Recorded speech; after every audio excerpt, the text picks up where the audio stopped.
अगर आज उस भारत की शिक्षा व्यवस्था पे हम नजर डालें और अगर हम ये देखें कि भारत की शिक्षा व्यवस्था आखिर है क्या, तो हम पूरे विश्व के ऊपर अगर हम जाते हैं तो हम ये देखते हैं कि पूरे विश्व की जो एजुकेशन की रैंकिंग है, 163 देशों की जो रैंकिंग दी गई है उसमें भारत का नंबर शिक्षा में 129वें नंबर पे आता है। भारत की जो संपूर्ण यूनिवर्सिटीज है, अगर विश्व रैंकिंग यूनिवर्सिटी सिस्टम के अंतर्गत हम जाते हैं तो भारत की प्रथम 300 यूनिवर्सिटी में कोई सी यूनिवर्सिटी का नंबर नहीं आता है। 350वें नंबर पे जाके भारत की रोपड़ आईआईटी का नंबर आता है। तो ये एक बहुत गंभीर चिंता का विषय है कि जिस देश की शैक्षणिक व्यवस्था संपूर्ण विश्व के लिए आईना हुआ करती थी, आज वो कहीं भी नहीं ठहर रही है। इसके पीछे वो क्या कारण है जिसके लिए आज हमारा भारत शैक्षणिक दृष्टि से बेहद गिरते स्तर पे पहुंच गया है? ये एक बड़ा ही चिंता का विषय है। ये क्या तंत्र की नाकामी है, ये क्या हमारी व्यवस्था की नाकामी है, या ये हमारी मानसिक गुलामी की नाकामी है? ये एक बड़ा चिंता का विषय है जो आज यहाँ पे इस टेबल पे चर्चित होना चाहिए। मैं चाहूंगा कि अपनी बात 1 मिनट में रखना पड़ेगा, आपको 1 मिनट से ज्यादा का समय नहीं मिल पाएगा। मैं अगले वक्ता को बुला रहा हूँ, अगले शिक्षा विषय में चाहूंगा कि 1 मिनट में अपनी बात रखें। आज का जो चर्चा का विषय बनने वाला है, बात लिखी कीजिए, अपनी बात 1 मिनट में रखें। सभी को धन्यवाद। और मैं बहुत ही कम शब्दों में अपनी बात कहना चाहूँगा। शिक्षा की गुणवत्ता निश्चित ही वर्तमान समय में बहुत अच्छी हुई है, परंतु हमारी जो संस्कृति है उस संस्कृति में उस शिक्षा का असर किस स्तर तक हो गया, ये हमें सोचने वाला प्रश्न बनता है। बात यदि संस्कारों की है, जैसे मेरे अभिनव मित्र ने कहा, सनातन सभ्यता से अगर देखा जाए तो भारत तो विश्व गुरु था शिक्षा के क्षेत्र में और आज भी है। बात यदि केवल शिक्षकों के मापदंडों की देखी जाए तो कहीं ना कहीं हमारी एजुकेशन क्वालिटी कमजोर हुई है।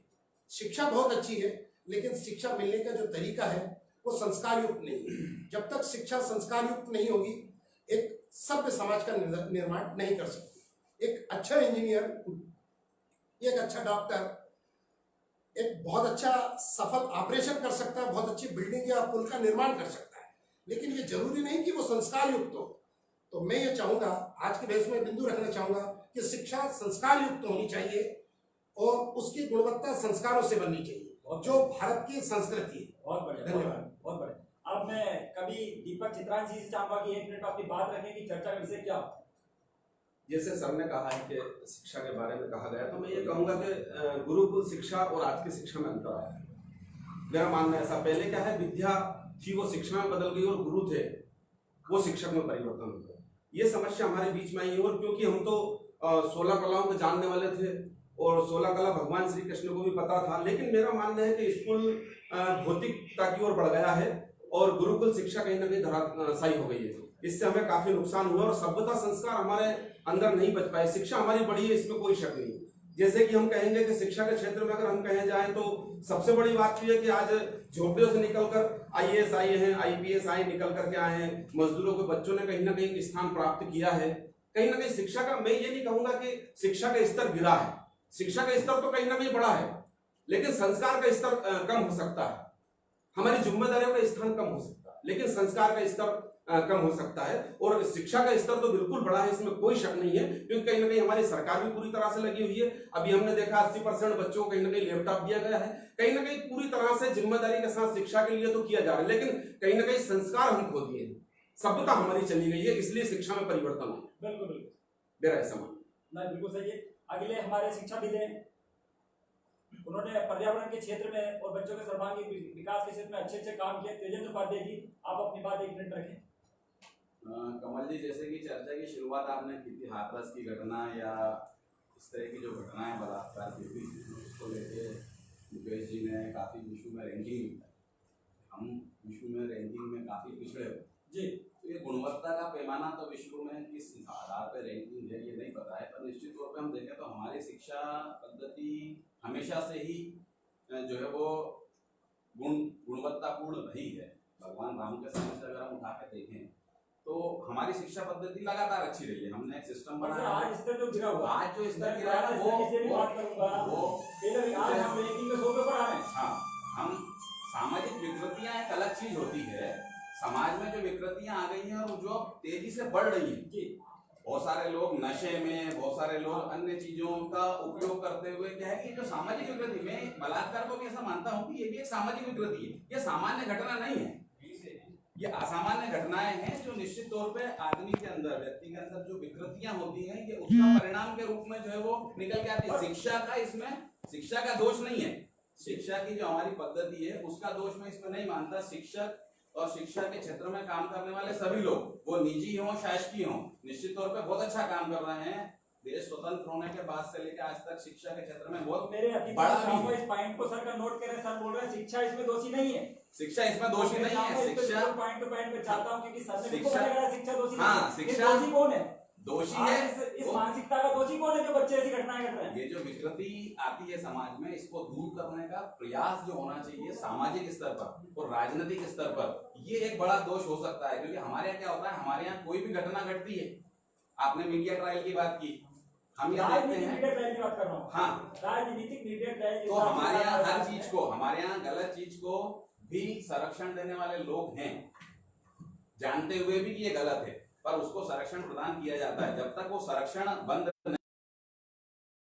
बंद नहीं होगा, सामाजिक और राजनीतिक संरक्षण जब तक बंद नहीं होगा, जब तक इस तरह की घटनाएं घटती रहेंगी। दूसरी चीज इसमें है कि इसमें कड़े कानून की आवश्यकता है, जो शिक्षाविद नहीं बनाता है। कानून बनाने का काम जो लोग करते हैं, हमारे यहाँ कई कांड होते हैं, बातें होती हैं, और सुप्रीम कोर्ट द्वारा कड़े कानून है, उसके बाद भी सर कह रहे हैं कि कड़े कानून नहीं है। कड़े कानून नहीं है। अभी भी हमारे यहाँ ट्रायल बहुत लंबा चलता है। कानून व्यवस्था ऐसी है कि निर्भया केस में जब सारी चीजें सामने होती हैं, इसके बाद भी सालों लगते हैं। कुछ ऐसे भी लोग हैं जो कि उसे सपोर्ट करने के लिए रात को 12 बजे भी अदालत के दरवाजे खुलवा के उन चीजों को रुकवाने का प्रयास करते हैं। जब तक ये चलता रहेगा, जब तक जो है वो घटनाएं भी जो है वो घटती रहेंगी। हमारे शिक्षा विदों से लेना जाएंगे। आपका 1 मिनट सर कंप्लीट है। आपने सब्जेक्ट पे प्रकाश डाला है, सब पॉइंट सबने नोट कर लिए हैं, उस पर आप डिस्कस जरूर करेंगे। आपने बलात्कार को शिक्षा से नहीं जोड़ा, शिक्षक से नहीं जोड़ा है, हम इस पे जरूर डिस्कस करेंगे। हमारे अगले शिक्षाविद हैं जो आज की इस चर्चा में अपने 1 मिनट में विषय रखना चाहेंगे। किस विषय को चर्चा चाहते हैं वो सभी पॉइंट अपने नोट करें, क्योंकि इसी में डिस्कशन होने जा रहा है। यदि शिक्षा की जाए तो उसे गडमट नहीं किया जाए। हम क्या करते हैं, उसको संस्कृति से, धर्म से और अतीत से गडमट करते हैं।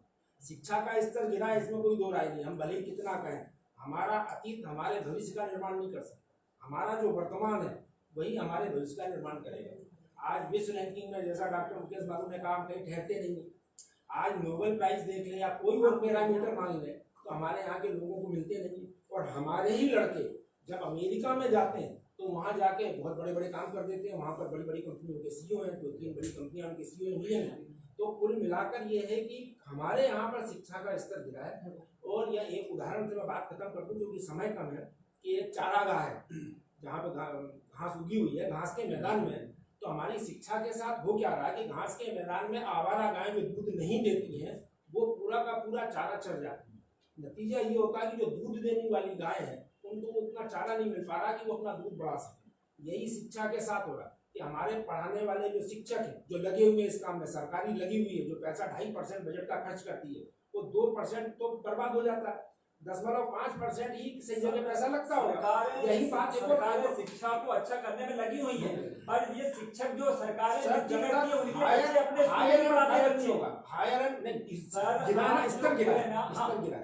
के कह रहा, मैं तो कह रहा हूँ स्तर गिरा है। मैं नहीं कह रहा हूँ कि स्तर बहुत अच्छा, हम शुरू कहीं स्तर गिरा, मगर स्तर गिरा उसका कारण क्या हुआ कि हमने अपने इंस्टीट्यूशन उनके लिए खोल दिए। तो ये हुआ कि नहीं काम करने वाले लोग बहुत हैं इसमें। दूसरी बात, जो बच्चे हैं, ऐसे बच्चों को हम स्कूल में पढ़ा रहे हैं जिनको नहीं पढ़ना, जिनमें पढ़ने की क्षमता ही नहीं है।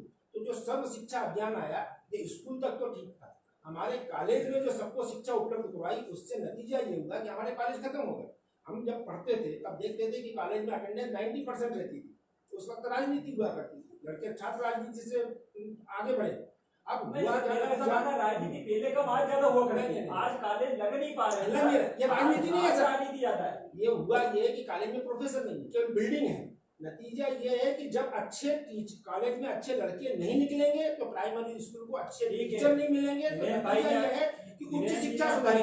धीरेन्द्र जी ने अपनी बात रखी है 1 मिनट में। उच्च शिक्षा आज अच्छे बच्चे तैयार नहीं हो पा रहे हैं, अच्छे बच्चे तैयार नहीं हो पा रहे हैं, जिसका नतीजा है कि हमें इस प्रकार की घटना को देखने को मिलता है। सर, आप इसको जनसंख्या से नहीं जोड़ रहे, हम आज जब 70 साल पहले जब हम पे 33 करोड़ थे, आज हम 133 करोड़, 33 करोड़ से 133 करोड़, तो कहीं ना कहीं जनसंख्या फैक्टर मेरे साथ काम कर रहा हूँ। तो मैं चाहूंगा मुकेश जी मैं चाहूंगा कि आप लोगों के बीच में चर्चा है, आप लोग इसको काट सकते हैं, 1-1 मिनट का आपका टाइम कंप्लीट हुआ है, अब जो सब्जेक्ट आपके बीच में आया आप उस पर डिस्कशन चालू कर सकते हैं। नहीं, मैं आपकी बात से पूरी तरह से सहमत हूँ। जो यहाँ पे मेरे मित्र धीरेन्द्र जी ने कहा, मैं उस बात से भी एग्री करता हूँ कि भारत की शिक्षा व्यवस्था की जो गुणवत्ता है गिरी है, इसके लिए बहुत सारी चीज़ें जिम्मेदार है। मैं यहाँ पे कुछ आंकड़ों के साथ अपनी बातों को रखना चाहूँगा कि भारत का जो कुल बजट है, सालाना बजट कुल है, वो 27 लाख करोड़ रुपए भारत का कुल सालाना बजट होता है।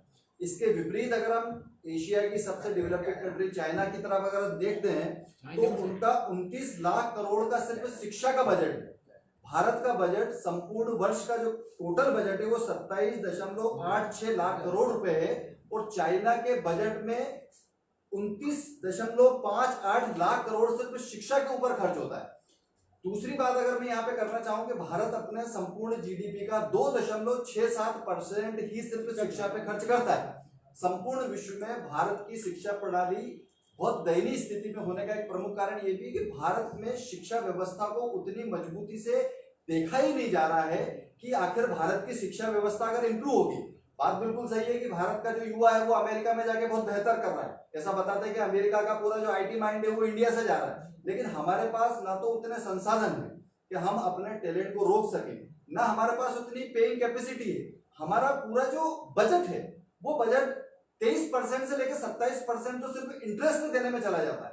ये एक बहुत डेवलपिंग कंट्री के लिए बहुत शर्मनाक आंकड़े हैं। अगर हम आंकड़ों की बात करें तो हमें इन सब विषयों पे बहुत गंभीरता से सोचना पड़ेगा। हमें देखना पड़ेगा कि साउथ कोरिया के पूरे वर्ल्ड में दूसरे नंबर पे क्यों आ रहा है, नॉर्वे, स्वीडन आखिर क्यों इतनी तेज गति से अपनी शिक्षा को आगे ले जा पा रहे हैं, और हम क्यों हमारे बच्चों को आज भी दाल दलिया साइकिल छात्रवृत्ति और मैपिंग से आगे नहीं निकाल पा रहे। एक बात मैं अपनी बात कहकर और समाप्त करूंगा कि अगर पिछले 5 सालों का बजट जोड़ा जाए शिक्षा के ऊपर तो 551 लाख करोड़ रुपए का शासन ने खर्चा किया है भारतीय शिक्षा पे। सिर्फ नर्सरी से लेके 12वीं तक 551 लाख करोड़ रुपए का खर्चा भारत सरकार ने भारतीय शिक्षा व्यवस्था पे खर्च किया है। अगर ईमानदारी से इसका कैलकुलेशन किया जाए और अगर वाकई से गंभीरता से अगर शिक्षा तंत्र पे इतना पैसा लगा दिया जाए तो मुझे लगता है कि विश्व स्तरीय संस्थान को डेवलप करने में भारत को कोई नहीं रोक सकता था। कारण क्या है वो आगे मेरे मित्रों ने निश्चित रूप से चर्चा में बताएंगे। नहीं, उसमें एक बात भी सर, मैं पहले भी कहा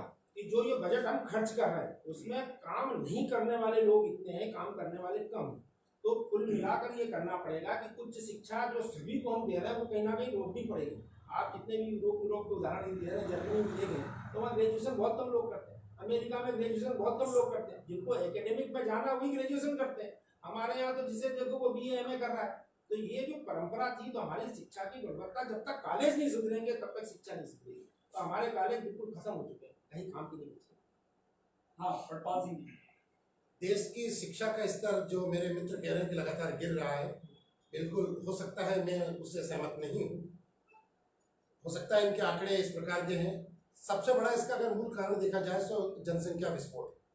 भारत की जनसंख्या जैसे हमारे इंकर महोदय ने कहा 125 करोड़ है, और इतनी जनसंख्या के दृष्टिकोण से ये जो बजट है ये विश्व के दूसरे देशों के आगे कुछ नहीं लगता। बिल्कुल।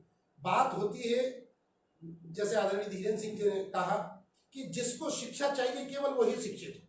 तो सबसे पहले मैं अपने अभिन्न मित्रों को शासन की ओर से भी इस बात को अवगत कराना चाहूंगा कि बेसिक एजुकेशन सभी के लिए जरूरी है।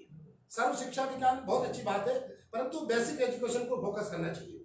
जैसे हमारे साथियों ने कहा कि हायर एजुकेशन अर्थात ग्रेजुएशन या पोस्ट ग्रेजुएशन या मैकेनिकल डिग्री या टेक्निकल डिग्री केवल उन्हीं लोगों को मिलनी चाहिए जो वास्तव में इसके हकदार हैं। तो कृपया करके शासन को इस पर सोचना होगा कि उन्हीं लोगों को शिक्षा दी जाए, अन्यथा ये कहने में कोई संकोच नहीं कि हमारी भारत की शिक्षा व्यवस्था गिरी है। सर, गुणवत्तापूर्ण शिक्षा तो चल रही है, पर कुछ चीज़ों का इसमें एडिशन और होना चाहिए जो हमारे यहाँ पहले था पर धीरे धीरे हट गया। जैसे हमारे यहाँ जो है वो नैतिक शिक्षा चलती थी, मॉरल साइंस चलता था। पिछले दिनों में हमें देखा है कि प्राइमरी और मिडिल सेक्शन में वो नैतिक शिक्षा SUPW जो विषय चलते थे और जो गंभीरता से पढ़ाए जाते थे वो उनकी गंभीरता खत्म हो गई। एक जो टेक्निकल चीजें आगे जाके अगर किसी को इंजीनियरिंग करनी है, आईटीआई में या किसी में जाना है तो उसको एक बेसिक नॉलेज, बेसिक शिक्षा जो उसकी प्राइमरी या मिडिल के साथ में एटलीस्ट हो सकती है, प्राइमरी को अपन हटा भी दें तो वो अगर जुड़ेगी तो लोगों को समझ में आएगा कि हमें आगे जाके करना क्या है। हम जब पहुंच जाते हैं 10वीं 11वीं 12वीं में, नई शिक्षा नीति आ गई है। हाँ नई शिक्षा नीति में ये बात की है ना, नई शिक्षा नीति में कक्षा जब 6वीं अपने से आप थी तो किताब रखते थे, उनके अपन उत्तर देते थे, उसका प्रैक्टिकल से कोई लेना देना नहीं। तो हमारी जो शिक्षा थी वो क्लासरूम में बनती, चाहे वो नैतिक शिक्षा हो, चाहे विज्ञान की हो, चाहे हिंदी की हो, उसमें ये तो देखते नहीं, हम वहाँ पढ़ लेते, हमें नहा के आना चाहिए कि बच्चे, हमें रोज स्नान करना चाहिए, पर कितने नहा के आते हैं ये हमें देख लेना था, कितने अपने हाथ साबुन से धोते हैं ये हमें देखना था। तो हमारी शिक्षा प्रैक्टिकल तो कभी रही नहीं है, चाहे वो नैतिक शिक्षा पढ़ा दो। आज अपन साइंस पढ़ा रहे, कितनी लेवे चल रही है स्कूल में, अपन देख रहे हैं। क्योंकि जो लड़के हमारे यहाँ पढ़ाने आते हैं स्कूलों में, वो खुद आज टेस्ट ट्यूब और बीकर के बीच में फर्क नहीं बता सकते। तो उसका कारण ये है कि हमारी शिक्षा जब तक प्रैक्टिकल नहीं होगी, विषय बढ़ाने सर इस शिक्षा को कौन अच्छा करेगा, इसका जवाबदार कौन है? सब ऐसा मान लिया गया यदि कि शिक्षा के लिए केवल शिक्षक दोषी है, यदि शिक्षक हम दोषी यही है। सोचने लगे सरकार दोषी है, शासन दोषी है, तो फिर हमारा शिक्षक, क्या रोल है? अपन ये नहीं कह सकते कि केवल आज एक टारगेट बना दिया गया कि शिक्षक दोषी है। शिक्षक, आप ऐसे समझो एक बस है, उस बस का टायर भी पंचर है, इंजन भी काम नहीं कर रहा, तो उसमें ड्राइवर क्या करेगा? तो टीचर को तो केवल एक टारगेट बना दिया गया कि इन शिक्षकों ने शिक्षा खत्म कर दी। सही बात ये रही कि हमारे जो शिक्षाविद हैं उनकी रीढ़ की हड्डी नहीं है। हमारे वाइस चांसलर देख लो तो रीढ़ की हड्डी नहीं है। तो हमारी शिक्षा के ऊपर जो नेतागिरी हावी हुई, कैसे हुई कि जब मैं पढ़ता था तो 1977 में इंदिरा गांधी चुनाव हारी तो एक पाठ था उसमें, इंदिरा जी की वानर सेना। तो उस किताब में जो भी किताबें आई थी स्टेपल कर दिया गया, यानी कि हमारी शिक्षा को कौन प्रभावित करती है? राजनीति। हमारे वीसी बदल दिए जाते हैं, सरकार बदलती है, हमारे वीसी बदल जाते हैं। मैंने सबसे पहले ये बोला कि हमारे यहाँ जो सारी व्यवस्था है ना उसमें राजनीतिक और सामाजिक जो चीजें हैं, हमारे यहाँ राजनीति किससे चलती है? राजनीति हमारे यहाँ समाज से चलने लगी। हमारे यहाँ समाज एक बहुत बड़ा, जाति एक बहुत बड़ा फैक्टर हो गया है जिससे राजनीतिक ध्रुवीकरण हो रहा है, लोग आपस में बट रहे हैं। अभी जो अपन देखें तो अभी मीडिया के ऊपर अपन हाथरस की घटना बलात्कार से शुरू हुई, बलात्कार से शुरू होकर उस घटना का टर्न जो मीडिया ट्रायल में देख रहे हैं वो ये आ गया कि जातीय हिंसा को भड़काने का प्रयास या फंडिंग के जो मीडिया ट्रायल में अपन ने देखा। सच्चाई क्या है पता नहीं है, जैसा कि कमल सर ने सबसे पहले शुरू करा। सर उसमें देखिए एक ने सर्वे किया है, जो अपने मार्टन सिंह कहा भी करते हैं कि यदि स्कूल खोलते हैं आप तो एक जेल बंद करते हैं। अभी सर्वे हुआ है एक जेल का, उसमें 82% जो कैदी है वो सरकारी स्कूलों के ड्रॉप आउट है। तो अल्टीमेटली कहीं ना कहीं जो कमल सर कह रहे हैं कि यदि ये बलात्कार की घटना हो रही है या चोरी की घटना हो रही है तो शिक्षा तो दोषी है। आज एक डॉक्टर है पढ़ के आता है मगर पैसे लेके ऑपरेशन करता है, ठीक है, या गरीबों को जो उसको काम करना चाहिए नहीं कर रहा। अब देखिए सरकार ये प्रयास कर रही है ना कि ड्रॉप आउट ना हो, सरकार ये प्रयास कर रही है कि ड्रॉप आउट ना हो, ढूंढ के ड्रॉप आउट बच्चे जो 5 साल 10 साल पहले ये जितनी भी घटनाएं घट रही है ड्रॉप आउट बच्चे कर रहे हैं। 82% ऐसा जो सर्वे बता रहा है धीरे जी जो बोल रहे हैं हम पढ़ना जान रहे हैं तो हम पढ़ना जान रहे हैं कि ड्रॉप आउट बच्चे हो गए वो सर्वे बता रहा है कि 82% लोग ड्रॉप आउट हैं और हम ये कह रहे हैं कि गुणवत्ता बढ़ाने के लिए ड्रॉप आउटों को तेज भाई मैं इस बात की बात कर रहा हूँ। ये राजनीति के मीडिया ट्रायल है, वो भी क्या ड्रॉप आउट है? वो क्या है? वो सत्य घटना को क्यों इधर उधर ट्रांसफर कर रहे हैं? सत्य को असत्य, सत्य को सत्य चलता है, हमें तो पब्लिक को मालूम नहीं पड़ता क्या। ये तो सर टीआरपी का केस में मीडिया के बारे में 3 महीने जेल में रहे चिदम्बरम, बहुत बढ़िया खूब टीवी पे चला, ठीक। इसके बाद जब छूटे तो टीवी पे दिखा नहीं है, किसी पेपर में जरूर किसी कटिंग आई थी। और उसी सीबीआई ने जिसने रात को दरवाजा तोड़ के जेल में डाला है, उसी सीबीआई ने उन्हें दोषमुक्त कर दिया कि इनके ऊपर कोई चार्ज नहीं है। कहीं की भी घटना आप देखो तो सर जितना भी ये मीडिया है, ये इलेक्ट्रॉनिक मीडिया, प्रिंट मीडिया, ये उसको बनाना तो शिक्षक ही ना। हम कैसे लोग पहुंचा रहे ऊपर, हम लोग कैसे लोग ऊपर पहुंचा रहे हैं जो असत्य को सत्य, सत्य को असत्य कर पा रहे हैं। हम अपने बच्चों में ये सेंस पैदा नहीं कर पाए कि वो फैक्ट चेक करें। तो क्यों नहीं कारण क्या है इसका? ये वही वाली बात आ गई ना जो धर्मपाल सिंह जी ने कही थी कि हमारी जो शिक्षा है वो संस्कार, मतलब हम अच्छे इंजीनियर बनेंगे, बहुत बढ़िया, हम अच्छा वो बना सकते हैं, पर क्या उसके आगे के लाभ, समाज को होने वाले लाभों को या वो जो उससे क्या होने वाला है, अगर ये टूट गया तो क्या होगा, क्या हमें समझा पा रहे हैं? हम नहीं समझा रहे हैं, टूट गया तो टूट गया, इंजीनियर के लिए कमजोर था, टूट गया। आज इस रात में इतने शिक्षाविद प्रबुद्ध लोग हैं, फिर भी धार्मिक दंगे हो जाते, जातिगत दंगे हो जाते, हम कहाँ खड़े रहते? हमारी तो चलती नहीं है, सब शासन प्रशासन जो ये चल रहा है पूरा का पूरा वो पूरी समानता, हम कहाँ खड़े हैं? हमें बताइए। हाँ सर आप बताइए। सर क्षणिक लाभ के लिए चाहे कोई कुछ भी हो, शिक्षा व्यवस्था बहुत गुणवत्ता युक्त हो या बहुत अच्छा शिक्षक हो या शैक्षिक स्तर बहुत अच्छा हो, आदमी क्षणिक लाभ के लिए जो कानून का जिसको भाई नहीं होता, मेरे साथियों ने कहा था कि कानून हमारे देश में बहुत लचीला है। कानून आपने कहा था कि बहुत कड़ा है, सुप्रीम कोर्ट के कानून बहुत कड़े हैं, बहुत अच्छी बात है कि कानून कड़े हैं, लेकिन उन कानूनों के बीच में इस प्रकार की वाद विवाद और ऐसी बहस होती है कि उस कानून के द्वारा मिलने वाला फैसला या प्राप्त होने वाला फैसला वर्षों तक चला जाता है, इसलिए कानून पर भरोसा उठ गया। और जब व्यक्ति को लगता है कि यार मैंने पुल गलत बना दिया और अगर मैं इसमें दोषी हो गया, पुल गिर भी गया, मुझे क्या सजा मिलेगी, जब उसे डर नहीं होगा तो वो जो छोटी घटना वो बड़ी घटना करने के लिए तैयार है। धर्मपाल सिंह जी बिल्कुल सही कह रहे हैं कि अभी आप सर्वे कर लो लोगों से, वैसे ही कोई आधिकारिक सर्वे मत डर करिए। कहाँ से बिठा रहे हैं? आप देखिए कि आज उत्तर प्रदेश की घटना है, उसमें जो पुलिस इसका डर होता है उसी को पावरलेस कर रही है पब्लिक। पुलिस आप देखिए उसमें जब मीडिया के कुछ लोग थे या पब्लिक थी, वो कितना पुलिस को तो समझ ही नहीं देखिए आई। छोटी सी एक लाइन है, बहुत अच्छे डर से होना चाहिए, डर किसका हो? सर है, छोटी सी लाइन है जिसे कहा जा सकता है survival of the fittest, it is the best line for everybody. In that case यहाँ पर हो क्या रहा है, एक दूसरे को ओवरलैपिंग करने का प्रयास कर रहा है। कानून के रखवाले कानून तोड़े और जो उसके मार्गदर्शक है जो दिखाने वो वाले कानून का अपनाने लगे, तो ऐसा नहीं होगा। शिक्षा में हर व्यक्ति को अपना अपना कार्य विभाजित किया गया था, हर व्यक्ति को अपने कार्य के दृष्टि से ही कार्य करना चाहिए, ये मेरा कहना है। ठीक है, मैं दीपक जी आपसे चाहूंगा। दीपक जी आप बहुत देर से बिल्कुल शांत बैठे, सबको सुना है आपने। सर मेरा मानना है कि जैसे शिक्षा की बात चल रही है कि शिक्षा से क्या होगा, मेरा मानना है कि शिक्षा पद्धति कहीं ना कहीं विभाग भटक गया है और शिक्षा पद्धति कहीं ना कहीं इधर उधर हुई है। पहली चीज तो ये है। दूसरा ये है कि जिन शिक्षकों को जो निर्माण करना चाहिए था, उनसे जो निर्माण कराना चाहिए था वो निर्माण ना कराते हुए हम उनसे वो अलग से हट करके काम करवाएं जो उनका काम नहीं है। बिल्कुल आप एक ड्राइवर से अगर कहते हैं कि क्लीनर का काम करना शुरू कर दे तो शायद वो उसमें गाड़ी साफ सुथरी अच्छे से नहीं कर पाए, मना कर देगा, वो मना कर देगा।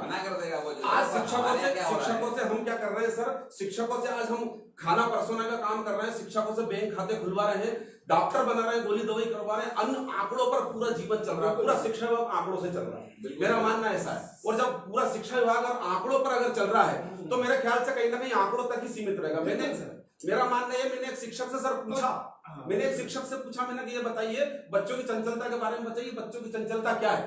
तो उसने मुझे ये बताया कि 400 शिक्षक हैं, 400 बच्चे हैं, 40 के पास मोबाइल है और 2 के पास डाटा है, बाकी नहीं है। तो मैंने कहा मैं चंचलता की पूछ रहा हूँ। बोले चंचलता का तो सवाल ही नहीं उठ रहा है ना, अभी तो सिर्फ आंकड़ा चल रहा है। तो जब आंकड़ा ही अगर सब कुछ हो गया है तो फिर कहां से आप गुणवत्ता की बात आप सब जुड़े हुए। जो तेजन सर ने कहा कि सरकार ड्रॉप आउट को पढ़ा रही है, वो कैसे पढ़ा रही है ये भी जाके देखिए। बेचारे खुद का उन्हें टारगेट दे दिया, ये पहला टेस्ट लिया, 3 दिन का समय लिया, इनको सुधार के वापस टेस्ट लो। ये पिछले साल भी हुआ था 10वीं की परीक्षा में, तो उनको जबरदस्ती पास किया जा रहा है। उनकी कापियां खुद टीचर लिख रहा है। तो आप जाए 5वीं से 8वीं तक के बच्चे देखें, वो अपने पिता का नाम नहीं लिख सकते। तो वो केवल वहां भी आंकड़ों का ही खेल चल रहा है। नहीं, मैं इस बात को एग्री करते हुए थोड़ा सा विषय को आगे बढ़ाना चाहूंगा कि भारत की शिक्षा व्यवस्था और वर्तमान की जो भारत की स्थिति है उसका एक मूल कारण ये भी है कि भारत की शिक्षा व्यवस्था में उद्यमिता जैसा जो शब्दकोश है वो पूरी तरह से समाप्त हो गया है। भारत में आप देखिए, किसान का बच्चा किसानी नहीं करना चाहता, बढ़ाई का बच्चा बढ़ाईगिरी नहीं करना चाहता, लोहार का बच्चा अपने काम को आगे बढ़ाते हुए अपने उद्योग को विकसित नहीं करना चाहता। वो सिर्फ और सिर्फ एक ही चीज चाहता है कि वो किसी तरह से शिक्षित होके सरकारी नौकरी प्राप्त करे और अपने जीवन को बिताए। इस बात को थोड़ा सा और मैं तथ्य के साथ आगे रखूंगा कि भारतवर्ष की जो गुरुकुल परंपरा है, उसके बाद उस गुरुकुल परंपरा में चारों वेद पढ़ाए जाते थे, अर्थशास्त्र का अध्ययन कराया जाता था, अपने अपने हिसाब से व्यापारी, जाति, धर्म, अध्यात्म सब में बच्चे अपनी रुचि के हिसाब से निकल जाया करते थे। फिर एक समय ऐसा आया जब भारत में अरबों का राज हुआ, मुसलमानों का राज हुआ और भारतीय संस्कृति को परिवर्तित करते हुए शासकीय व्यवस्था के अंतर्गत अरबी विषय पे जो है ध्यान दिया गया ताकि सिस्टम के अंतर्गत अरबी जानने वाले लोग आए। थोड़ा सा और सिस्टम आगे बढ़ा, फिर अंग्रेज भारत में आए और उन्होंने पूरे भारत को, जिसमें लॉर्ड मेकाले जो ब्रिटिश संसद के सदस्य थे, उन्होंने संपूर्ण भारत को घूमने के पश्चात ये सार निकाला कि भारत की शैक्षणिक व्यवस्था को जब तक समाप्त नहीं किया जाएगा तब तक भारत विखंडित नहीं होगा। आप ये देखिए कि उस समय मिशनरीज का भारत में प्रवेश होता है, भारत अपनी मूल संस्कृति से भटकता है और सिर्फ उन लोगों को शासकीय व्यवस्थाओं में शामिल किया जाता है जो अंग्रेजी जानते हों। उस समय अंग्रेजी जानने वाला सबसे पढ़ा लिखा इंसान माना जाता था। भारत का युवा आज उसी चीज को आगे बढ़ाते हुए ना अपने धर्म पे ध्यान देता है, ना अध्यात्म पे ध्यान देता है, ना अनुशासन पे ध्यान देता है, ना कठोरता पे ध्यान देता है, ना उद्यमिता पे ध्यान देता है। उसे सिर्फ मार्कशीट के डाटा चाहिए और उसे कुछ ना कुछ तरीके से जुगाड़ से सिर्फ सरकारी नौकरी चाहिए। उसे उद्यमिता से कोई लेना देना नहीं है। इसलिए हमारी बुनियादी व्यवस्था ही शून्य पे है, मेरा ऐसा निजी रूप से मानना है। आपने ये बिंदु रखा कि हर अपन यहाँ से जितने भी बच्चे निकालते हैं कॉलेज जाते हैं, कॉलेज के बाद उनका पहला टारगेट रहता है, जिस हिसाब से मुकेश जी बता रहे हैं कि उसको सरकारी नौकरी मिले। बस पर वहां पर भी जाके वो उसकी मानसिकता क्यों चेंज हो जाती है? जैसे वो एक शिक्षक बनता है सरकारी, तो अपने बच्चों को अपने स्कूल में क्यों नहीं पढ़ाता है, वो प्राइवेट में पढ़ाता है। एक बात और कमल सर, मैं इस बात में आपकी बढ़ाना चाहूंगा कि भारत की शिक्षा तंत्र में सरकारी नौकरी का प्रेम आप ये देखिए कि आज भी एक चपरासी की वैकेंसी में इंजीनियर्स आवेदन कर रहे हैं। इससे बड़ा दुर्भाग्य धीरे धीरे और क्या होगा? मैं एक और इस बात को काटना चाहूंगा। हम ये बच्चों को क्यों नहीं तैयार करा पा रहे? सरकार अब नौकरी नहीं देगी आपको, अपने धंधे पानी स्किल ढूंढिए, धंधे पानी दूसरे ढूंढिए। क्यों नहीं ऐसा अपन इसको सरकार स्पष्ट करे, नीतियों में स्पष्ट करे सरकार हमें पावर दे। आज देश में 50% प्राइवेट स्कूल से संचालित हो रहे हैं, बच्चों को पढ़ा रहे हैं, हमारे पास क्या पावर है? तेजन जी से पूछना चाह रहा हूँ, मेरा ऐसा मानना है, तेजन जी से पूछना चाह रहा हूँ मैं कि हम बच्चों को ये क्यों नहीं गाइड कर पा रहे कि सरकारी नौकरी हमें नहीं लेनी है, हमें तो अपनी स्किल के आधार पर कोई प्राइवेट चीज डालनी है। क्योंकि एक जिस शिक्षा तंत्र में नर्सरी से आगे तक बच्चों को फेल नहीं किया जा सकता। अमेरिका की कुल जनसंख्या 33 करोड़ है, हम 133 करोड़ है सर, हमें जगह भी कम है, पर हमें सरकारी नौकरी चाहिए। और सरकारी नौकरी डालने के बावजूद भी हम पूरी स्थिति में सर बच्चों को हम जो पढ़ाते हैं कैसे डाला बनाया था, वो तो बाबू तैयार करना चाह रहा था ना। अभी हम उस मानसिकता से बाहर नहीं हो पा रहे। हमारे जो नीतियां हैं वो उसी को आगे बढ़ाती गई और लंबे समय में 70 साल जो हमें हुए हैं जो स्वतंत्र हुए, उसमें हम अभी उस माइंड सेटअप से बाहर नहीं आ पा रहे हैं। निश्चित तौर पे अभी जो नई शिक्षा नीति आई है, से बच्चों को हम डिपेंड हो रहे हैं ना, जो नीति हमें बनानी सिस्टम पे चल रहा है। मैं मेरा उदाहरण बताता हूँ सर। परिस्थितियां दोषी, मैं नौकरी करता था, स्टेट बैंक में मैनेजर था। मैंने नौकरी छोड़ी, यहाँ बिजनेस करना चाहता। भारत में बिजनेस करने लायक एटमॉस्फेयर एटमॉस्फेयर की पटवारी से लेके कलेक्टर तक दुश्मन की तरह देखता है। इनकम टैक्स वाला हमारे कुछ पब्लिक की ऐसी मानसिकता फ्री मिल जाए, हर चीज वो फ्री चाहती। मैंने ऐसा खर्च करके अभी आप हर चीज फ्री कर दीजिए, वो चीज खत्म हो जाए और आप उसको अमाउंट लगाने की वो चीज नहीं फ्री कर दीजिए, तुरंत दर लगा लेंगे। हमारा मीडिया, हमारे नेता और हमारे अधिकारी ये सब व्यापारियों के पूरी तरह से दुश्मन है। आप पेपर क्या बता, स्कूल वाले लूट रहे हैं, विद्यालय डॉक्टर को देखो आप, इसके पास नहीं है फलानी डिग्री, को इलाज कर रहा है। इनकी खबर ये होनी चाहिए कि सरकारी अस्पताल में डॉक्टर नहीं है, नतीजा है कि आदमी नहीं वकील से इलाज करवाएगा। तो खबर वहां नहीं बनेगी। खबर क्या बनेगी कि भैया वो तो एमबीबीएस है, वो ये जांच कैसे कर रहा है, झोला छाप है। विद्यालय चल रहे हैं, पैसों का लेन देन हो रहा है, सबको पता है। सरकार मान रही है कि पैसे कमा रहे हैं, विद्यालय संचालक, समाज मान रही है कि पैसे कमा रहे हैं, पेरेंट्स मान रहे हैं कि पैसे कमा रहे हैं, पर उसे व्यवसाय का दर्जा नहीं दे रहा है। व्यवसाय में मिलने वाली सुविधाएं जो हैं, व्यवसाय में मिलने वाले लोन के तरीके, अन्य सुविधाएं, सब्सिडी, ये नहीं मिल रही। पर वो सरकार ने कोशिश करा है प्राइवेट स्कूलों को बचाने के लिए, उन्होंने ऐसा नहीं है। इस कोरोना महामारी में भी आप देखिए सरकार ने बिल्कुल क्लियर बोला है कि आप ट्यूशन फीस ले सकते हैं, और आप जुलाई से ही ले सकते हैं। आज तक कोई लेटर नहीं निकला कि नहीं ले सकते। ये तो कुछ व्हाट्सएप की जो न्यूज़ आती है उसके द्वारा वायरल हो जाता है। सरकार चाहती है कि आप अपने शिक्षकों को आप वेतन दें, पेरेंट्स से फीस ले और वेतन दें, इससे आप पल्ला नहीं जा सकते। सरकार के कहने से कोई फीस नहीं देने वाला, सरकार के कहने से कोई हम रुकने वाले हैं। इन दोनों चीजों को समझिए। ये शुद्ध रूप से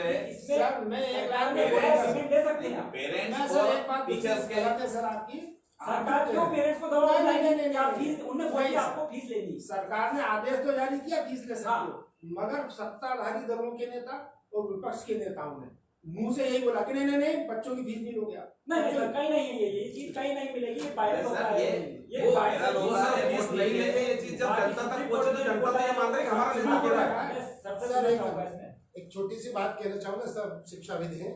एक होता है पक्ष और एक होता है विपक्ष।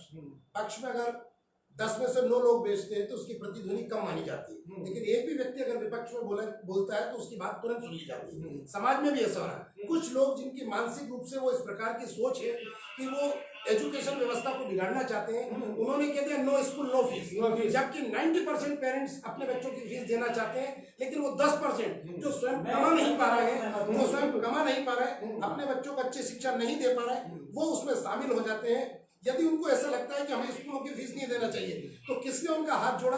वो किसी भी दूसरे स्कूल में जाकर प्रवेश ले सकते हैं। मैं दूसरी बात यहाँ पर कहूंगा, जैसे बात सर ने कही थी सुविधा के आराम की, हमारे देश की जो एजुकेशन पॉलिसी है पूरी तरीके से लॉर्ड मेकाले के द्वारा चली गई है। देश आजाद जरूर हो गया, लेकिन 70 साल बाद भी हमारी शिक्षा व्यवस्था गुलाम है। मैं तेजन सर की बात से पूर्णतः सहमत हूँ। भाई भारत अपनी विचारधारा के साथ शिक्षा ग्रहण करना चाहिए। मैं स्वागत करता हूँ नई शिक्षा नीति का, जिसमें स्वयं में बोर्ड ऑफिस में बैठा था हमारे देश के माननीय प्रधानमंत्री महोदय और हमारे देश के शिक्षा मंत्री ने ये योजना बनाई कि हमारे देश की शिक्षा, जिसको आदरणीय मुकेश सर ने कहा, उद्यमिता युक्त होनी चाहिए, क्योंकि पहले छोटे छोटे कुटीर उद्योगों की जानकारी स्कूलों में दी जाती थी। कैसे रस्सी बनाई जाती है, कैसे सूत काटे जाते हैं, कैसे काट पट्टियां बनती है, उससे बच्चा विकास करता था। और इस कोरोना काल में जिस व्यक्ति के पास स्किल थी, जिस पर गुणवत्ता थी, उसने घर बैठकर उस धंधे को अपनाया है और समाज में अपने स्तर बनाया है। आप पीछे नहीं रहिए। प्राइवेट स्कूलों में भी ऐसे ऐसे शिक्षक हैं जिन्होंने गवर्नमेंट नौकरियों को छोड़ने के बाद प्राइवेट स्कूल की स्थापना करी, एक सोच को लेकर करी कि मैं समाज में अच्छे बच्चों को पैदा करूंगा, जो स्कूल भी खोले, अच्छे शिक्षा भी दे और साथ में किसी भी प्रकार का बिजनेस करे तो उच्च गुणवत्ता युक्त हो। मैं पुनः अपनी लास्ट वाली बात पर आना चाहूंगा, जब तक हमारे संस्कार शुद्ध रहेंगे तब तक हम गुणवत्ता देते रहेंगे, और यदि हमारे संस्कारों में कमी आई तो हमारी गुणवत्ता में कमी आ जाएगी। मैं पुनः कहना चाहता हूँ, संस्कारित व्यक्ति क्षणिक चीज से लोभान्वित नहीं होता है, उसका ईमान नहीं डगमगाता। इसलिए मैं पुनः चाहूंगा कि शिक्षा में संस्कारों पर जोर दिया जाए। धन्यवाद। एक बात और ईशन जी को कह रहा ना, बात बिल्कुल सही हुई कि कुछ 10% तो है जो विरोध कर, 10% ऐसे जो अपने बच्चे की तो फीस जमा कर देंगे राजनीति चमकाने के लिए। वे माहौल जो व्हाट्सएप और सोशल मीडिया पे चलाते हैं, इन लोगों ने पूरा माहौल बिगाड़ा। और आज स्कूल का इन्वेस्टमेंट देख लो और उसका जो रिटर्न देख लो, तो इससे तो बेहतर था कि आप लोहा बेच लेते, सीमेंट बेच लेते तो ज्यादा कमा लेते, मगर आदमियों ने हमें ऐसा बना दिया जैसे हम चोर और बदमाश होते हो। ये इससे बहुत ज्यादा नुकसान हुआ। भाई सरकार आज हमारी फीस को या प्राइवेट स्कूलों की फीस को कंट्रोल करने के लिए बहुत सारे प्रयास करेंगे, अधिनियम बनाएंगे, ऐसा करेंगे वैसा करेंगे। भैया कोलगेट को करो ना, पेप्सी को करो ना, इनको करो ना, इनका तय करो कि 20 रुपए की बोतल है 10 रुपए में बेचेंगे, क्यों नहीं कर रही? भाई हम जो सुविधा दे रहे हैं, हमारे पेरेंट्स अगर हमारी फीस में एग्री कर रहे हैं तो हमारे एडमिशन लेंगे। ओपन मार्केट है ना। अब हम फरवरी मार्च जनवरी में हमारे एडमिशन के समय में तय कर देते हैं कि हम इतनी फीस लेंगे, जिसको वो फीस पुराएगी वो हमारे यहाँ काम हमारे आएगा पड़ेगा। नहीं तो सरकार ने तो फ्री स्कूल खोल रखे हैं ना, फिर प्राइवेट स्कूलों की फीस के ऊपर अधिनियम बना के बार बार प्रेशर बनाने का प्रयास क्यों?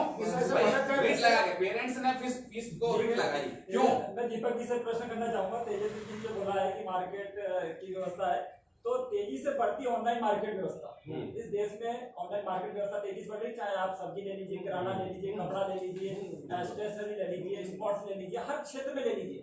टिकट भी बुक करोगे तो आप ले लीजिए, पैसे भी निकालना है, एटीएम और गूगल पे, कई प्रकार की व्यवस्था। तो जो ऑनलाइन मार्केट व्यवस्था तेजी से बढ़ रही है, तो क्या ऑनलाइन शिक्षा का रास्ता तय करने वाली?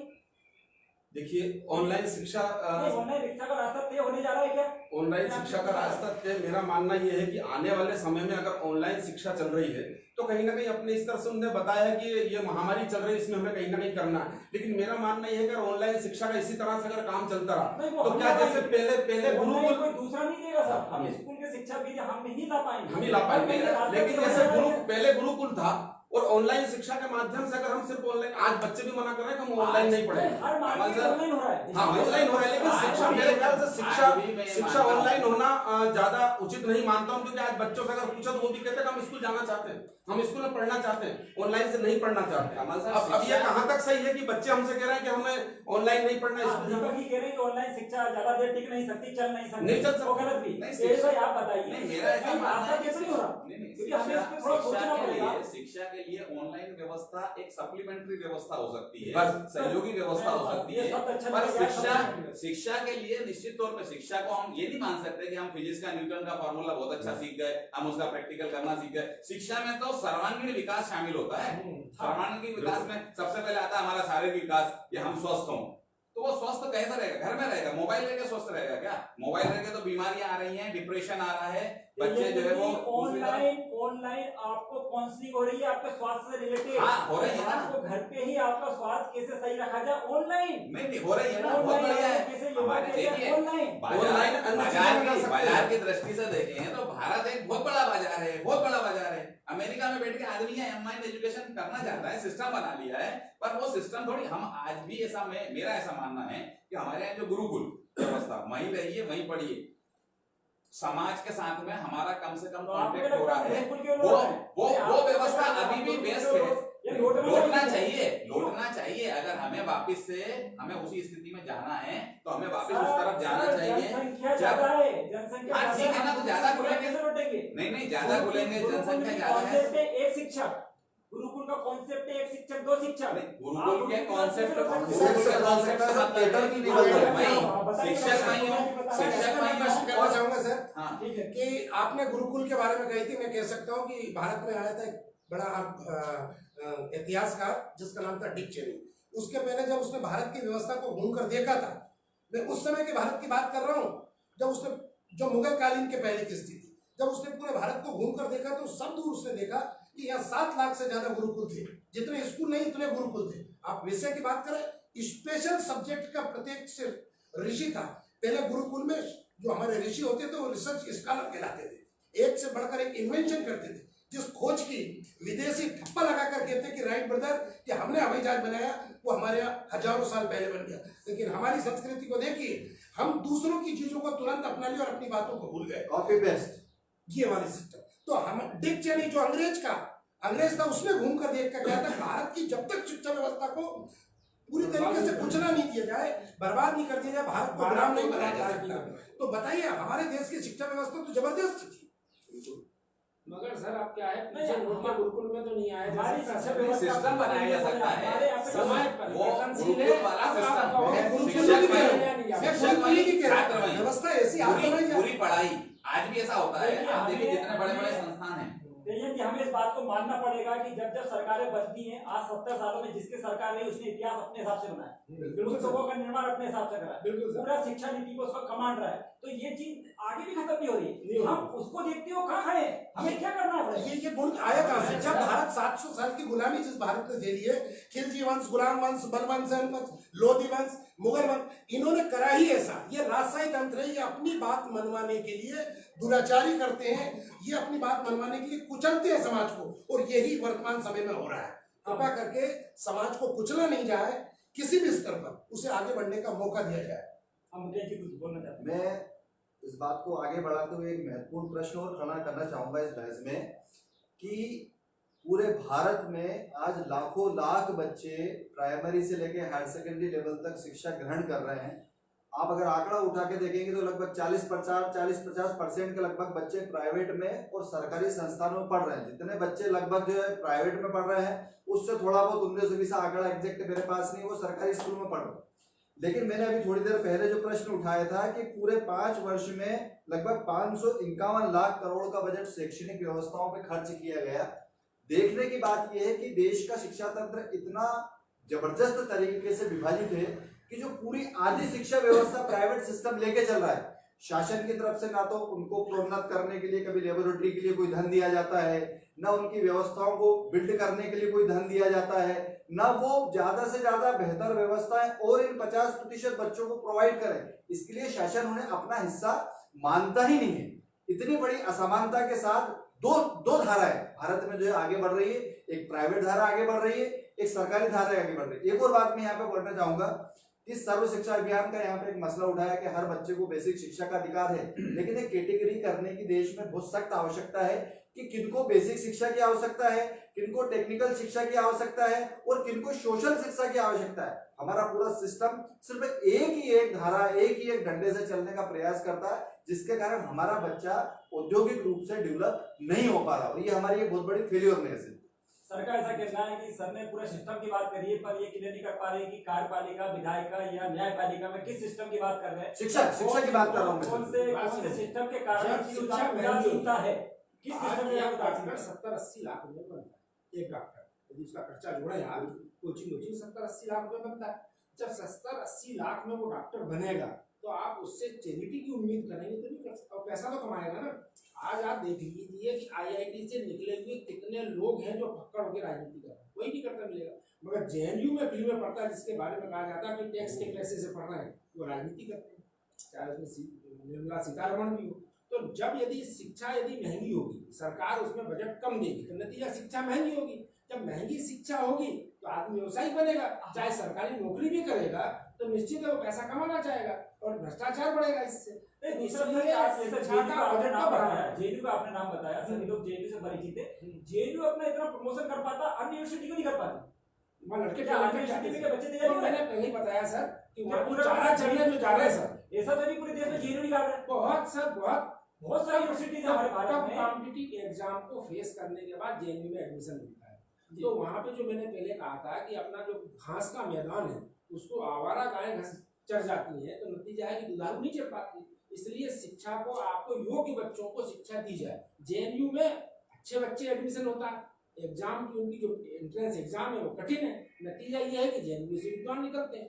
हमारे अब हम क्या कर सकते हैं कि हमें अपनी रीढ़ की हड्डी मजबूत करना चाहिए। हमारा टीचर इतना डरा हुआ है कि सरकार की गलत बात की भी आलोचना नहीं कर सकता, या सरकारी तंत्र हम पे इतना हावी है कि हम आवाज उठा नहीं पाते। तो जब तक हम आवाज नहीं उठाएंगे, JNU चर्चित जो होता है साहेब, वो अपनी शैक्षणिक गतिविधियों के लिए चर्चित नहीं होता है। JNU इस बात के लिए चर्चित होता है कि हर घर से अफजल निकलेगा, भारत तेरे टुकड़े होंगे इंशाल्लाह इंशाल्लाह। इन कारणों से मीडिया के कारण JNU पूरे भारत में चर्चित हो जाता है, बाकी और कोई कारण नहीं है JNU के चर्चित होने का।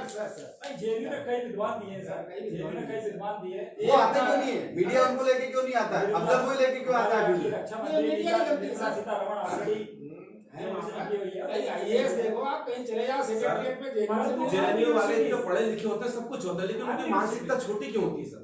उनकी मानसिकता छोटी क्यों होती है? नहीं सर, वो अपना भाई इस तरह से नारे लगा रहे हैं कि वहाँ भारत तेरे टुकड़े होगा, इस तरह की छोटी मानसिकता क्यों होती है उनकी? यूनिवर्सिटी क्यों नहीं कर पा रही प्रमो अपना?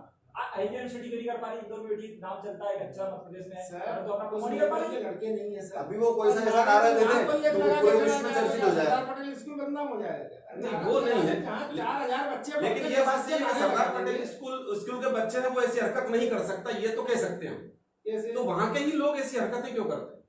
सर हर जगह JNU के लोग ही ऐसी हरकतें क्यों करते हैं? दूसरी यूनिवर्सिटी क्यों नहीं करते? इसका हम ऐसा तो राजनीतिक मीडिया ट्रायल होता है। बिल्कुल भी मीडिया ट्रायल है सर। बिल्कुल। 100% ये हो सकता है यूनिवर्सिटी है जहाँ पे प्रोडक्ट तैयार होते हैं इंडियन पॉलिटिक्स के हिसाब अपन से। शिक्षा की बात कर रहे हैं और शिक्षा की बात कर रहे हैं, शिक्षा की गुणवत्ता की बात कर रहे हैं। हमारे शिक्षा गुणवत्ता में पत्रकारिता एक बहुत बड़ा आधार स्तंभ माना जाता है। ये कहा जा सकता है भारत का चौथा स्तंभ है। कहीं ना कहीं उस मीडिया की शिक्षा व्यवस्था को लेकर भी देखा जाए तो पहले पत्रकार वो व्यक्ति बनता था जिसके पास शब्दों का समावेश होता था और उसके पूरे शब्दकोश हुआ करते थे, उसके द्वारा लिखी हुई बात लोग पढ़ते थे और उसको समझते थे। आजकल हर मतलब जो मैंने कहा शिक्षा की गुणवत्ता कमजोरी, आसानी से 6 महीने का साल भर का डिप्लोमा ग्रहण करके वो भी जरूरत नहीं है। पत्रकारिता के क्षेत्र में आ जाता है या उसकी भी जरूरत नहीं पड़ती TRP लेने के लिए। तो कहीं ना कहीं जो आपने पहले नंबर पे प्रश्न करा था कि सत्य को असत्य और असत्य को सत्य, उसको समाज का उसको डर नहीं है कानून का। जिसको समाज और कानून का डर नहीं है वो झूठ बोलने में भी देर नहीं करेगा। यदि हमारे कानून कड़े हैं तो उन कड़े कानूनों का पालन होना चाहिए। इम्प्लीमेंटेशन कहीं ना कहीं हमारी प्रोसेस बहुत लंबी है और कड़े कानूनों का अगर पालन किया जाएगा तो निश्चित समाज से ये विभिन्न प्रकार के जो दुराचार एक सर और सर आपने कही थी कि जो हमारा जो नियम है, जो शासन के नियम है उनके अनुसार हम लोग डरते हैं ताकि हमें वहीं बांध दिया जाता। ये बात भी शासन का, जैसे कोई भी हमारे पास लेटर आता है तो वो कहते हैं कि आपको 1 घंटे के अंदर 1 बजे तक इतने सारे आंकड़े भर के देना है तो आप पे कार्रवाई की जाएगी। आंकड़ों पे पूरा खेल, तो आंकड़ों पे चलना पहले। दूसरी चीज ये कि वो ये कहते हैं कि जैसे मेरा मानना है कि अगर शिक्षा विभाग से एक लेटर आ जाए और ये कह दे कि सारे शिक्षकों को अपने हाथ पैर बांध के पानी में डूबना है और जिंदा भी निकलना है, मरना नहीं है, तो ये असंभव को संभव करने वाले शिक्षक ये कर भी सकते हैं, लेकिन उनका सदुपयोग क्यों नहीं किया जा रहा? उन शिक्षकों को सही सदुपयोग नहीं किया जा रहा। उनका दुरुपयोग किया जा रहा है, गलत उपयोग किया जा रहा है, गलत जगह उन्हें काम पे लिया जा रहा है। इसलिए मेरे ख्याल से शिक्षा का कहीं ना कहीं दुरुपयोग हो रहा है। आप जैसे हम पढ़ा करते थे, आप लोग भी पढ़ा करते थे, तो स्कूल में वाद विवाद प्रतियोगिताएं होती थी, भाषण प्रतियोगिता होती थी, हर बच्चा जो था वो अलग था। अब क्या हुआ कि हर बच्चा किताब में घुस गया, 4 कमरे में कैद हो गया। हमारे स्कूल से नेशनल खेलने बच्चे जाते थे, कबड्डी होती थी, सब होती थी। हमारा पेरेंट भी बदल गया। यदि आप कोई गतिविधि करोगे तो कुछ पेरेंट्स के फोन आ जाएंगे, अरे यार क्या भाई साहब स्कूल नहीं लग रहा है यार, आप तो खेलकूद करवा रहे। तो हमारे पेरेंट्स को भी जागरूक करने की आवश्यकता है, शिक्षक को जागरूक करने की आवश्यकता है, या स्कूल चलाने वाले जो संचालक लोग हैं उन्हें भी लीड की हड्डी की जरूरत है। क्योंकि मैं देखता हूँ पूरा शासन के सामने एक हमारा काम महत्वपूर्ण बिंदु है, एक महत्वपूर्ण जो है वो इसका जो हिस्सा है एजुकेशन सिस्टम का, वो है पालक। बिल्कुल सर। वो पालक जो है वो पालक, हाँ या तो अपन भूल रहे हैं या वो जो है वो सिर्फ ग्रेडिंग और मार्कशीट बस तारीख में वो देखना चाहता है। जो अभी सर ने बोला कि हम कोई कंपटीशन करते हैं, हम उनको समझाने के प्रयास में सफल नहीं हो पा रहे। समझाने का प्रयास तो कर रहे हैं, सब समझाने का प्रयास लगातार कर रहा है। मैं अगर 20 साल की स्कूलिंग में देखूं तो पहले 10 साल सिस्टम का कम से कम इन्वॉल्वमेंट था। मतलब एजुकेशन डिपार्टमेंट से कोई साल भर में 1-2 चिट्ठी आ जाती थी तो बहुत बड़ी बात रहती थी। अदरवाइज मुझे पढ़ाना है, मुझे अपने हिसाब से डेवलप करना है और रिजल्ट्स देना है, और हमने टॉपर्स दी। पर अगर ये 10 साल देखें तो हम ये देख रहे हैं कि नहीं, अब 90%, 95%, 100% है कि बच्चे हजारों की संख्या में, हजारों की संख्या में अवेलेबल, और इसी की तरफ पेरेंट्स का ध्यान सबसे ज्यादा जा रहा है। सबसे ज्यादा ध्यान इस चीज पे जा रहा है कि बच्चे का परसेंटेज होना चाहिए। इसके लिए वो मोबाइल दिलवा देंगे, यूट्यूब पे, गूगल पे, सब पे घूम ले, पर वो स्कूल में जाके कबड्डी नहीं खिलाना चाहते। सर इस बिंदु पर मैं कहूंगा कि जैसे कहा था कि क्लास में 85% वालों को 25,000 रुपीज देना, जिस दिन मुझे वो प्रमाण पत्र वितरित करना था 6 बच्चों को, उसी दिन मैंने एक बच्चे को और सम्मानित किया था, और वो बच्चे को, उस बच्चे के सम्मान में सबसे ज्यादा तालियां बजी थी। थाना प्रभारी महोदय और जनप्रतिनिधि भी आए थे। जब अधिक ताली बजी तो कारण पूछा गया, वो लड़का था जिसने JEE मेंस में, जेई मेंस जो हुआ था उसमें 99.36% बनाया और एडवांस में उसने क्लियर कर लिया। अब सोचिए कि 90% वाले बच्चा क्लियर नहीं कर पा रहा और वो 70% वाला बच्चा क्लियर कर रहा। तो पेरेंट्स को इस बात पर फोकस करना होगा कि केवल मार्कशीट के नंबर ही उनके बच्चों की योग्यता है। पेरेंट्स को समझना बच्चा पड़ेगा, गुणवत्ता समझाने युक्त का होना लगातार प्रयास चाहिए। करते हैं। पुनः मैं अपनी बात कर रहा हूँ, शिक्षा गुणवत्ता युक्त होनी चाहिए और संस्कार युक्त। देखिए इसमें परसेंटेज ये बहुत आसान है, बोर्ड में 90% लगेगा। एक किताब है, उस किताब को आप रट लो, आपके 90% मार्क्स आ जाएंगे। मगर इस बात की भी पूरी गारंटी कि वो रट्टू तोता जो है वो जेई नहीं निकाल पाएगा। वो भाई देखिए आप हाँ, कोचिंग क्लासेस एक फैक्टर और है जो समाज में पिछले सालों में बढ़ा है। कोचिंग क्लास क्या करती है, वो जो किताब बता रहे हैं उस किताब को उस कोचिंग क्लास में दे रट्टा बराबर मतलब एक टॉपिक है और वो नंबर ला रहे हैं। निश्चित तौर पे मार्कशीट में नंबर सबको चाहिए रहते हैं, अच्छा लगता है, ज्यादा नंबर होते हैं, पेरेंट्स खुश होते हैं, सभी चीजें होती हैं, वो नंबर तो ला रहे हैं। पर वही जो बात बताई कि मोरल एजुकेशन कोचिंग क्लासेस खत्म कर रही है, वो कोचिंग क्लासेस वाले इतना प्रेशर बनाते हैं कि बच्चा स्कूल की तरफ से, स्कूल से भी दूर हटाने का प्रयास हो रहा है। ऐसा नहीं है। हाँ ये बिल्कुल एजेंट साहब सही कह रहे हैं। और एक और बात होगी उसमें कि हमारे ऊपर ये दबाव आ गया स्कूल वालों के ऊपर कि उनको कोचिंग के ढर्रे पे चलना पड़ा। अगर आप विरोध करेंगे तो वो कोचिंग क्लास आपका विरोध करेंगे। शिक्षा में तीसरा बिंदु जोड़ना चाहूंगा, अच्छी बहस चल रही है। शिक्षा में तीसरा बिंदु, पहला मैंने कहा था कि गुणवत्ता युक्त शिक्षा के लिए संस्कार जरूरी है। सर मैंने पहला कहा था गुणवत्ता युक्त शिक्षा के लिए संस्कार जरूरी है। फिर मैंने दूसरा कहा था कि गुणवत्ता जो शिक्षा है वही भारत को संस्कृति की लौटा सकती है। इसमें मैं एक पॉइंट जोड़ना चाहूंगा, अनुशासन। जो बात मेरे मित्रों ने कही है कि कोचिंग की, बच्चे को ऑनलाइन एजुकेशन आप बेस्ट से बेस्ट दे सकते हो, लेकिन उसे वो अनुशासन नहीं दे सकते जो क्लासरूम में मिलता है। कोचिंग पे बहुत अच्छी शिक्षा मिल सकती है, लेकिन क्लासरूम में बैठकर टीचर का वो डिसिप्लिन प्राप्त नहीं कर सकता। जब तक खेल के मैदान में पसीना नहीं बहाया जाएगा वो खिलाड़ी नहीं बन सकता। मैं आपको बता दूं, एक 100 मीटर की दौड़ जीतने के लिए उसेन बोल्ट को 5 किलोमीटर रोज दौड़ना पड़ता है और लगातार 2 घंटे सुबह 2 घंटे शाम को एक्सरसाइज करता है, जब जाकर वो 100 मीटर की दौड़ को 10 सेकंड के अंदर जीत पाता है। आज हम क्रिकेट के स्तर को देखो, जब तक फिजिकल फिट नहीं होगा, और फिजिकल फिट के लिए अनुशासन, मैं फिर चाहूंगा कि स्कूल में अनुशासन खेल से, सार्वजनिक संस्कार के लिए शिक्षा से और नैतिक शिक्षा से 6 ग्राउंड एक साथ उपलब्ध रहते हैं बच्चों को। 6 ग्राउंड, खो-खो खेल सकता है बच्चा, वॉलीबॉल खेल सकता है, बैडमिंटन खेल सकता है, हैंडबॉल खेल सकता है, ठीक है। 6 ग्राउंड पर 6 बच्चे भी उन ग्राउंड्स में खेलते हुए नहीं दिखते हैं।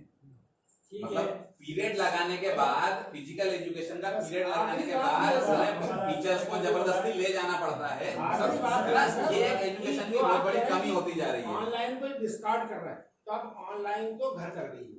जो मेरिटोरियस बच्चा होगा, सप्लीमेंट्री हो सकता है, सप्लीमेंटरी हो सकता है, अच्छा सदस्य हाँ, शिक्षा अगर सर उसका उपयोग आप आज करेगा, ये बिल्कुल तय है। आज की बिल्कुल इस परिचर्चा में ये तो जरूर निकल के आया है, जैसे प्रणपाल सिंह जी ने भी बताया कि स्कूल की तो बहुत ज्यादा अनिवार्यता है, वरना संस्कारवान शिक्षा और गुणवत्ता युक्त शिक्षा को देना बहुत कठिन होगा।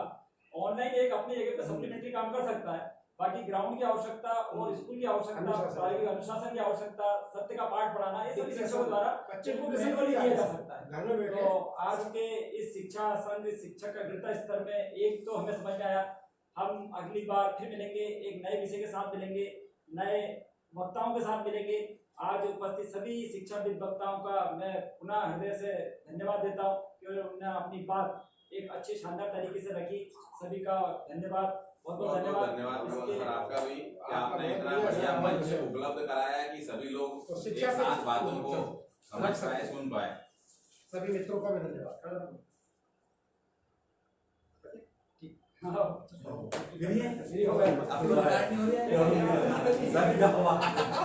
पहले पूछ लो भैया, बोल के लग रहा है देखो जब तक ये कॉलेज सुधरे ना आपने धन्यवाद। सर जापान के अपन